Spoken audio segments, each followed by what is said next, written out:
திருச்சி சமயபுரத்தில் நகைக்கடை மேலாளரை வழிமறித்து 10 கிலோ தங்கம் கொள்ளையடிக்கப்பட்ட சம்பவம் தொடர்பாக 3 பேர் கைது செய்யப்பட்டிருக்கிறார்கள். அந்த 3 பேரும் ராஜஸ்தானை சேர்ந்தவர்கள் என தெரிய வந்திருக்கிறது.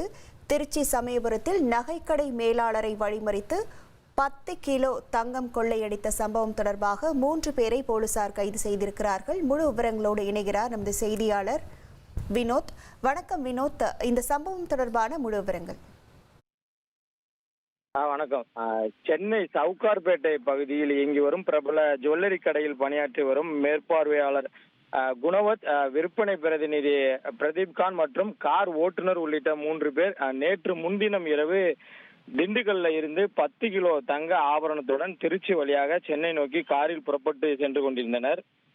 திருச்சி மாவட்டம் சமயபுரம் அருகே இருங்கலூர் என்ற இடத்தில் தேசிய நெடுஞ்சாலையில் சென்றபோது மற்றொரு காரில் பின்தொடர்ந்து வந்த மர்ம நபர்கள் சிலர் 3 பேரின் முகத்தில் மிளகாய் பொடியை தூவி 10 கிலோ தங்க ஆபரணங்களை கொள்ளையடித்துக் கொண்டு தப்பிச் சென்றனர். இது குறித்து குணவத்த சமயபுரம் காவல் நிலையத்தில் அளித்த புகாரின் பேரில் போலீசார் வழக்கு பதிவு செய்து விசாரணை மேற்கொண்டனர். மேலும் இந்த கொள்ளை சம்பவத்தில் ஈடுபட்ட கொள்ளையர்களை பிடிக்க திருச்சி மாவட்ட காவல் கண்காணிப்பாளர் செல்வ நாகரத்தினம் உத்தரவின் பேரில் அன்றைய தினமே 4 தனிப்படைகள் அமைக்கப்பட்ட நிலையில் தற்போது 5வதாக ஒரு தனிப்படை அமைக்கப்பட்டு கொள்ளையர்கள் குறித்து போலீசார் துப்பு துளைக்கி வருகின்றனர்.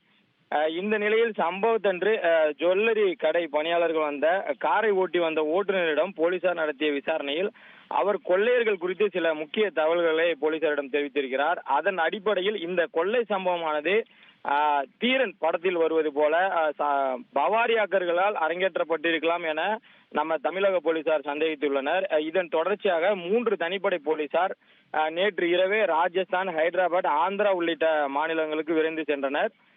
தற்போது ராஜஸ்தானில் முகாமிட்டுள்ள நம் தமிழக போலீசார் அந்த ராஜஸ்தான் மாநில போலீசார் உதவியுடன் சந்தேகத்தின் பேரில் 3 பேரை கைது செய்து தற்போது ரகசிய இடத்தில் வைத்து கிடுக்குப்பிடி விசாரணையை செய்து வருவதாக தகவல் வெளியாகி இருக்கிறது.